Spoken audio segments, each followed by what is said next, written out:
बच्चों, इस समय हम पढ़ रहे हैं भक्ति परंपरा। तो सूफी भक्ति परंपरा के अंतर्गत जो भक्ति परंपरा का पार्ट है इसको हम पहले पढ़ रहे हैं। इसके बाद में हम सूफिज्म को पढ़ेंगे।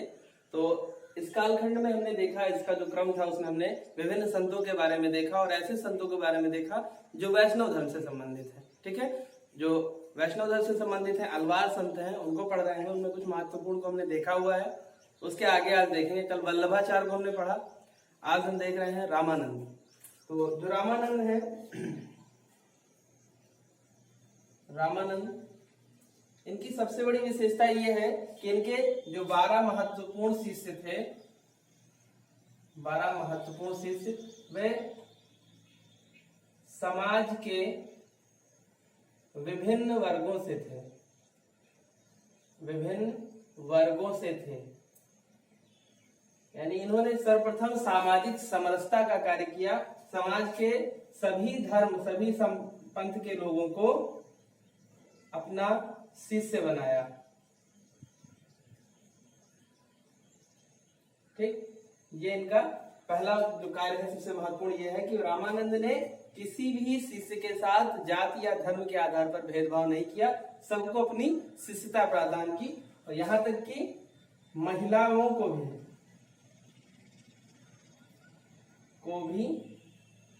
शिष्य बनाया।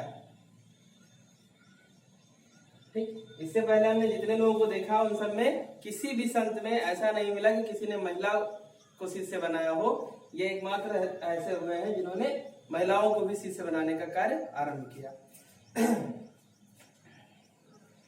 ये पहले संत थे जिन्होंने अपने उपदेश हिंदी में दिए, हिंदी भाषा में दिए। इनसे पूर्व जो थे दक्षिण भारत से संबंधित थे, कोई बंगाल से था, कोई उड़ीसा से था, कोई मद्रास से था। उन सब ने अपनी क्षेत्रीय भाषाओं को प्रयोग में लिया था, लेकिन ये पहले थे जिन्होंने उपदेश का जो माध्यम था, भाषा जो थी, वो इन्होंने हिंदी अपनाई थी। ठीक है, तो इस तरह से हमने देखा इनके अंदर अन्य से अनेक परिवर्तन है, अनेक सिद्धांतों पर ये अपने पूर्व के संतों से अलग हैं। जैसे अपने शिष्य बनाने में महिलाओं को और विभिन्न वर्गों के लोगों को सामंजस्य दिया। उसके बाद उन्होंने भाषा का जो माध्यम था उसको हिंदी रखा, अपनी उपदेश की जो भाषा थी वो हिंदी रखी। इनका जन्म 1299 में उसमें हुआ था, जन्म 1299 ईस्वी में हुआ था। इन्होंने संत राघवानंद से, स्वामी राघवानंद से स्त्री संप्रदाय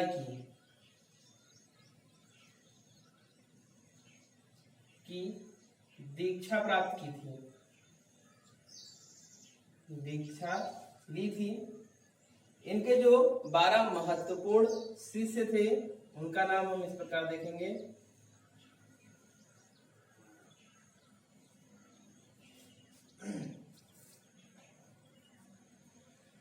और इनका जो उपदेश था, इनके जो सिद्धांत थे वो हम देख लेते हैं। सिद्धांत, इन्होंने सीता व राम की उपासना की। यानी जब सीता और राम की उपासना की, यानी कि किसी मूर्ति, किसी आकार, किसी सगुण स्वरूप की बात कर रहे हैं, यानी कि ये सगुण उपासक हैं। ठीक, सगुण उपासक और भक्ति मार्ग, इनका जो सिद्धांत था वो भक्ति मार्ग था। ज्ञान मार्ग की शाखा क्या आगे जो कवि आते हैं उनको देखेंगे, कबीरदास को देखेंगे, लेकिन इनका जो मार्ग था भक्ति मार्ग, और भक्ति मार्ग में सगुण भक्ति शाखा किए रहे हैं स्वामी संत। तो इनके जो 12 शिष्य हैं उनमें से पहले अनंत, दूसरे हैं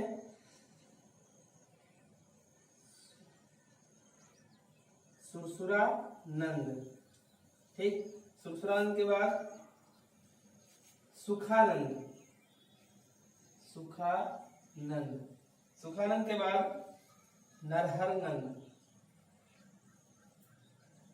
नरहरयानंद। ठीक, पांचवे हैं भावानंद, छठे हैं धन्ना, ये एक राजपूत थे, सॉरी राजपूत नहीं, ये जाट थे। धन्ना के बाद पीपा, धन्ना के बाद पीपा आते हैं। अनंत, सुसरानंद, सुखानंद, नरहरयानंद, भावानंद, धन्ना, पीपा। और 8वें संत हुए हैं सेन। सेन जो थे वो नाई थे जाति के। और उसके बाद रैदास,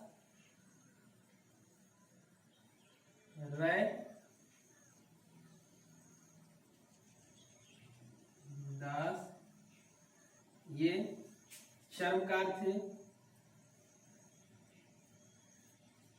10वें थे इनके कबीर, ये जुलाहे थे। और नंबर 11 ये थी पद्मावती।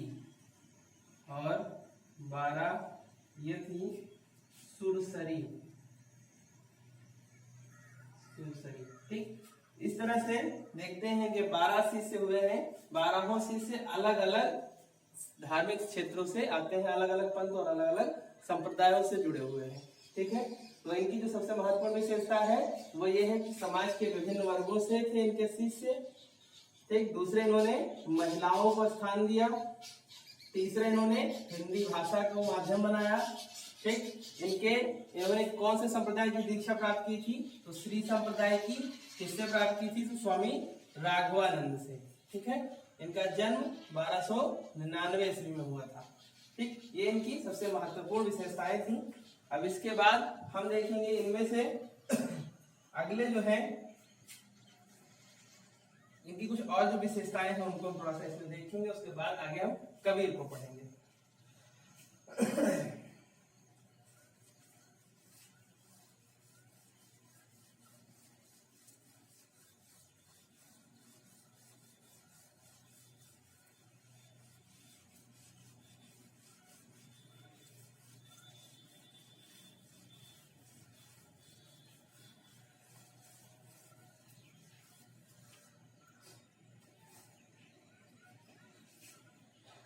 कबीर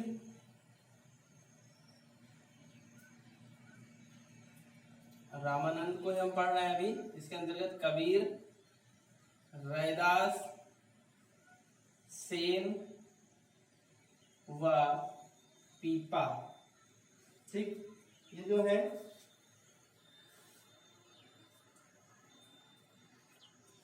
इनके उपदेश गुरु ग्रंथ साहिब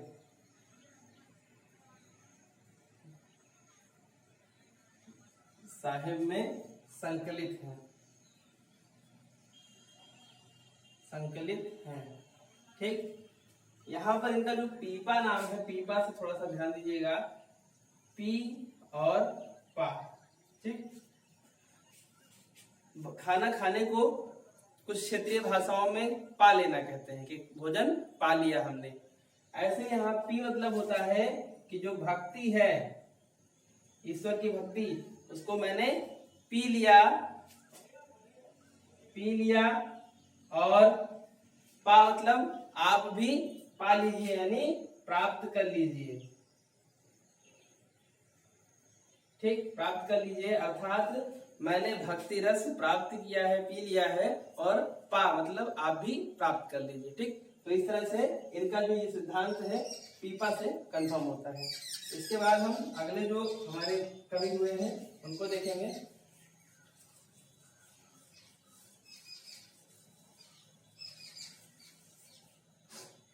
अगले हैं कबीर। कबीर हिंदी साहित्य की दृष्टि से भी महत्वपूर्ण है और अगर उनको देखा जाए तो एक बहुत बड़े समाज सुधारक भी हुए हैं। तो कबीर का महत्व हिंदी साहित्य व समाज सुधारक। ठीक, इन दो स्वरूपों में हम कबीर को जानते हैं।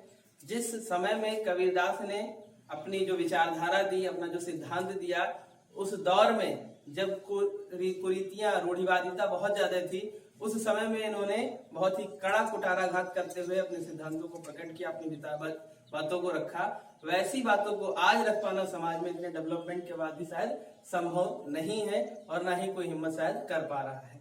लेकिन उस समय में, उस दौर में जब धार्मिक आडंबरों का स्थान बहुत ऊंचा था, कर्मकांडीय व्यवस्थाएं बहुत आगे थी, वैसे में इन्होंने सारे कर्मकांडीय व्यवस्थाओं को एक न किसी एक धर्म को टारगेट बनाकर बल्कि सभी धर्मों के बारे में उन्होंने आलोचनात्मक दृष्टि का अपने परिचय दिया और वास्तविकता से सबको अवगत कराने का प्रयास किया।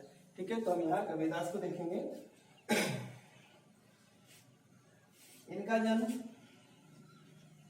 1440 ईस्वी।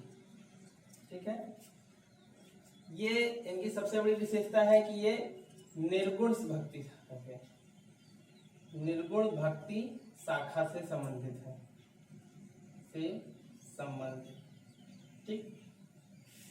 कबीरदास और गुरु नानक, आपको दो ऐसे व्यक्तित्व मिलेंगे जो निर्गुण भक्ति के उपासक हैं। वो किसी गुण, किसी साकार, किसी सरोकार या आकार को नहीं मानते, बल्कि वो संपूर्ण रूप से ब्रह्म को ही सबसे महत्वपूर्ण मानते हैं। तो जब ये दूसरे को मानते नहीं, तो जाहिर सी बात है कि ये द्वैतवाद में विश्वास नहीं रखते होंगे। ये अद्वैत यानी दो नहीं है, इस बात पे विश्वास रखते होंगे।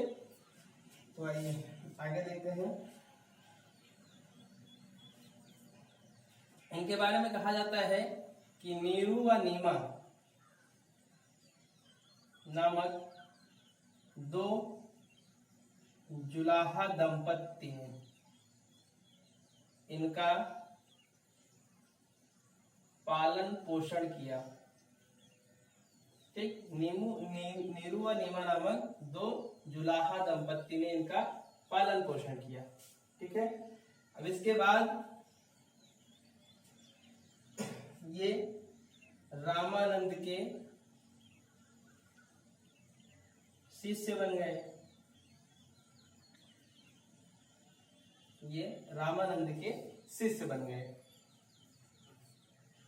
इनकी जो विचारधारा है, इनका जो सिद्धांत है, वो विशुद्ध अद्वैतवाद का है। ठीक, विशुद्ध अद्वैतवाद यानी स्पष्ट रूप से इनमें जरा सा भी संकोच या संदेह नहीं है कि यह अद्वैतवाद के समर्थक हैं, द्वैतवाद को नहीं मानते। इनका स्पष्ट है, इनके बारे में जरा भी किसी भी प्रकार का कोई संदेह नहीं है कि ये किसी दूसरे सिद्धांत को या दूसरी चीज को मानते होंगे। इनके हिसाब से सिर्फ एक ईश्वर है और सभी उसके अंश हैं, उससे निकले हुए स्वरूप। ठीक है, ये विशिष्ट अद्वैतवाद से संबंधित है। इनका अगर देखा जाए तो दिल्ली सल्तनत का काल शुरू होता है 1206 से 1526। इसमें एक वंश हुआ है लोदी वंश। लोदी वंश में एक शासक था सिकंदर लोदी। ये इसके समकालीन थे। ठीक, तो अगर पूछा जाए कि कबीरदास किस शासक के समकालीन थे या कबीरदास का संबंध निम्न में से किस शासक से है, तो वो है सिकंदर लोदी। लोदी वंश का शासक जो है सिकंदर लोदी। दिल्ली सल्तनत में 5 राजवंश में है, गुलाम, खिलजी, तुगलक, सैयद और लोदी। इसी वंश का अंतिम शासक था इब्राहिम लोदी, जिसे पराजित कर बाबर 21 अप्रैल 1526 में दिल्ली का बादशाह बना। ठीक, ये इसके बारे में है। तो इस तरह से हमने देखा कबीर के बारे में। कबीर को जब हम आगे देखते हैं, इनके जो उपदेश हैं, इनके जो संकलित ग्रंथ हैं, उनका संकलन किसने किया है और इनके जो संकलित ग्रंथ हैं वो कौन कौन से हैं, इसको हम देखते हैं आगे।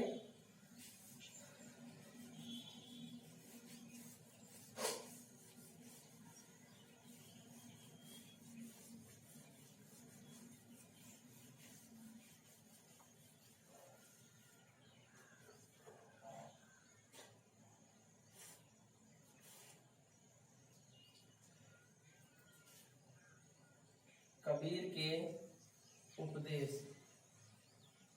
तो इससे संबंधित हमें 3 ग्रंथ मिलते हैं, साखी, सबद और रामायणी। ठीक, ये मिलते हैं जो इनके शिष्यों द्वारा जो सुनकर संकलित किए गए थे। और अगला एक मिलता है बीजक। बीजक इसका जो संकलन है और इन सब का संकलन है वो इनके 2 शिष्य हैं, उन्होंने किया था, योगदास और धर्मदास। योगदास व धर्मदास, इन 2 शिष्यों ने इनके द्वारा बताए गए संपूर्ण ज्ञान का संकलन किया और उन्हें एक बुक के फॉर्म में तैयार किया। इनकी वक्तृत्ति होती थी जो ये बोलते थे, क्योंकि लिखना इनको आता नहीं था, बोलते थे जो, तो उसको वो सब संकलित करते रहते थे नोट डाउन करके। बाद में उसकी एक प्रकाशित पुस्तक तैयार हो गई, संकलन तैयार हो गया, जिसका नाम साखी, सबद, रामायणी और बीजक हुआ। ठीक है, तो इस तरह से जो कबीर की परिचर्चा है वो समाप्त होती है। इसके आगे हम इन्हीं की विचारधारा से जुड़े हुए अगले संत जो हैं नानक, उनको देखेंगे। तो ठीक है, तो यहाँ पर हमने 2 को देखा, एक हमारे रामानंद और उनके शिष्य दूसरे कबीर, अगले हमारे आएंगे नानक। ठीक है, थैंक यू।